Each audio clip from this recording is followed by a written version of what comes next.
our day 3 in Iceland. And today, binibisita namin ng iba't ibang klase ng falls dito. Basta maraming falls dito. And super duper lamig. Parang yung nasa likod namin. Nasaan na siya?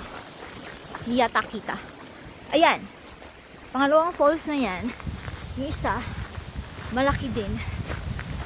Medyo nabasa na kami kasi pinasok namin yung loob. And the last one, ito na yung pinaka malaki na famous dito na pinupuntahan ng mga turista.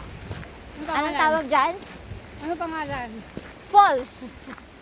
I think it's Maria Cristina Falls. Ano pala ang tawag dyan? Sulfu? Ano sulfu? Hindi, sulfus. Para something. O, tingnan mo, hindi mo rin kayang bigkasin. Please. Basta falls. Basta falls yon. Yung mga nagbumabagsak na tubig. Mahirap pong bigkasin ang mga pangalan nila dito. Hindi ko kayang bigkasin. Kasi Icelandic mo. Oh, look at the back ko. Yeah! Tada! Tapos yan. Actually yan, sobrang linis po niyan. Dito sa Iceland, meron silang dalawang klaseng tubig. Isang hot, isang cold. Yung cold, pwede mo siyang inuwin. It's fresh water. From the beach. Yes, from the glacier. Pero yung hot, medyo mabantot po ang amoy. Parang, parang ambot, basta mabantot siya. Pero, pwede mo siyang pangligo, hindi mo siya pwede inumin. Ang sabi ng mga tao dito, nakakaganda daw yun ng skin. Kaya tingnan yung skin namin. Glowy! Char! Nakakaganda talaga ng skin dito kasi sulfur po yung lumalabas dun sa hot water nila. Sobrang ganda dito sa Iceland. Kaya pala, napakamahal pero napakaganda ng lugar nito. Ayan mga besh, ayan po yung isa sa pinakamalaking waterfalls dito. Ayan, papakita ko sa inyo. Ayan. Diba? Ang ganda. So, nalapit po ako doon mamaya para makita ng malapitan. So, it's really nice. Look at the place. See? It's all greenery during their summer. But right now, since it's winter, medyo dry lahat sila. But that's okay. The place is still nice. Chasing waterfalls. Please stick to the river. So, para na rin po ako naligo nito kasi ang lakas ng talsik ng falls. So, kahit malayo ka, tumatalsik siya. Pero look at naman, diba? Ang ganda ng view. So, pupunta na kami ngayon sa next destination namin, which is mag-hike kami sa mga yellow. Malaban ng waterfall. So, dapat pag pupunta kayo dito, kailangan naka-waterproof po kayo all over your body. Nakalimutan ko lang yung kandong. But that's okay. So, eto na sila. Kuya Vlad, what can you say about the falls? This falls is very... What kind of falls? That is falls. Uy, group pic tayo. Kaya, Uy, group pic tayo. Believe, kuya. There's no fantastic now? No amazing? So, na mental block po si kuya, naubusan ng sasabihin. Okay mga besh, nagkamali po ako. Meron pa po pala isang pinakamalaking falls. At ayan yan sa likod ko. Teka, close up natin. Yan. Sobrang laki po niyan kumpara sa dun sa una namin pinuntahan. Napakaganda ng view sa likod. Look. It's so peaceful. Yan, di ba? May mountain pa. And dyan, dumadalo yung tubig nanggagaling mula dun sa falls. Yan. So, off to our next adventure. See you later. Alligator. Bye. Okay, so here we are at the Glacier.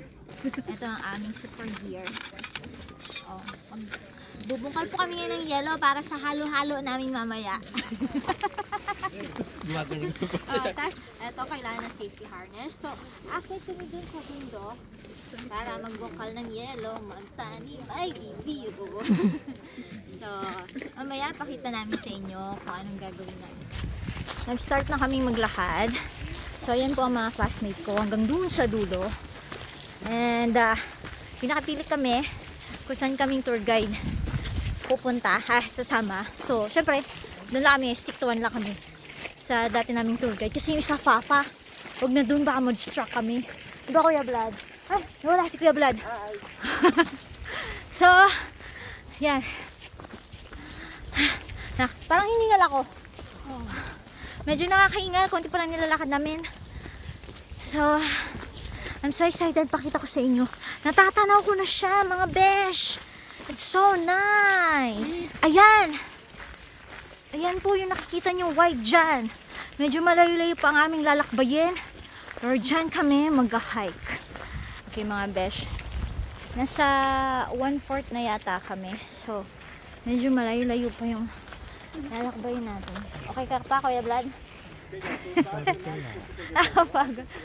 Malayo pa. Ayan, look at the background.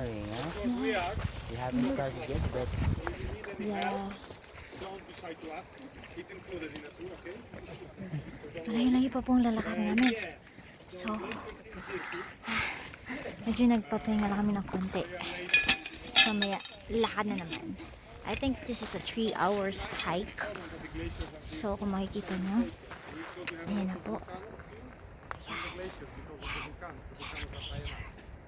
Yan po ang i-hike namin. Medyo hindi pa siya fully covered na snow, pero that's okay. Kasi yung ibang part niyan, fully covered na. So we have this strap.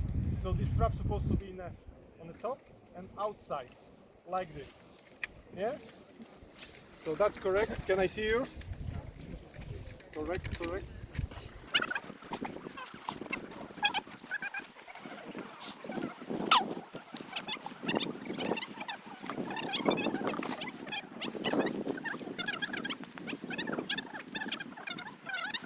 We fit them for you so they should fit perfect. So the easiest way, put it on the ground, first heel, slide back, and then step in. Okay?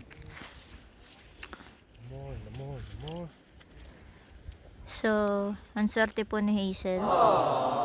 Hi! Nilapitan po siya ng Fafa para itsintas ang kanyang sapatos sa Glacier. Make a knot over here. So, mga besh, natapos po kami sa isang step 1, ang magsintas ng aming sapatos. Nakakapagod siya, pero konti na lang, makakakit na po kami ng Glacier. So, anong feeling na sinintas ng pogi ang sapatos mo? Guwapo. Yan, tumulo po ang sipon niya. Nakakatulong ng sipon. Nakakauwi. Pero, So, way baho. Uy, baho. Anong sa uy, baho? Wala siyang amoy. Hindi Mabaho yan. Ah, ikaw naman syempre. At least hindi mabaho. Okay mga besh. Medyo nakakapagod. Hindi kasi siya ganun kadali. Kasi, you know, it's ice.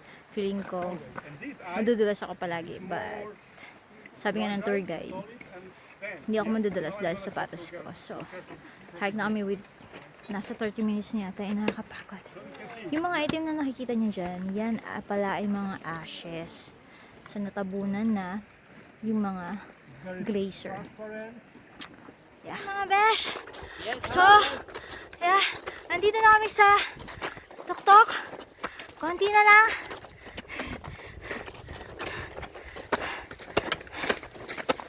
Yeah, so nice. Look. Oh, hindi medyo pala, nakakapagod siya. Kasi, hindi kami professional hiker, lalo na at ice. Ang lalakaran mo. Look! Say hi! Yeah! Kung You need a strong knee. Yes! Kung ikaw ay hindi mahilig maglakad, at I'm sorry to say, hindi mo to kayanin. Kasi parang isang oras na yata kami nag-hike. Are you okay? Are you still okay? But, mga besh, kung ikaw ay isang adventurous, this is really nice because it gives you a different feeling. I don't know kasi makikita ko yung mga ganyang view. It's really worth it to try. Okay, so magbubungkal muna ako ng yelo para sa aming halo-halo. Pahinga na kami ng saglit. Okay.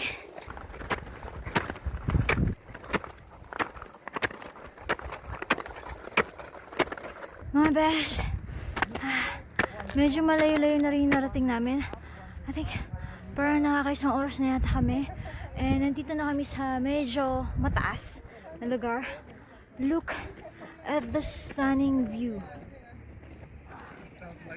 My God, it's breathtaking. Medyo nakakapagod siya kasi nag-hike ka sa ice. And kung hindi ka hiker, mahirap kasi lalo na ako, feeling ko lagi ako mag-slide, pero dahil nga may spike yung shoes ko, so that's okay. So yeah, look at the view. Okay, moving again with the group of white. Okay. So mga besh, ang tubig daw na yan ay sobrang fresh, pinainom sa amin. In fairness, masarap ang lasa, manamis na miss. Water? Yeah, it's nice. Nandito na kami ngayon sa tuktok ng bundok na punong-puno ng yelo. So, eto na. Ha! Ito ang pang ano namin ng halo-halo mamaya. So, wala kaming ingredients, di ba? So, ayan. Nakikita nyo naman po. Napakaganda ng view. And exciting ang adventure na to. So, kung gusto nyo matry, punta kayo dito sa Iceland. Hindi sila mauubusan ng magagandang tanaw. Okay mga kambesh, natapos na din kami. I'm so proud of myself. So now, kakain muna kami ng cookies. Kasi gutom na kami at pagod na pagod. That's it. See you later.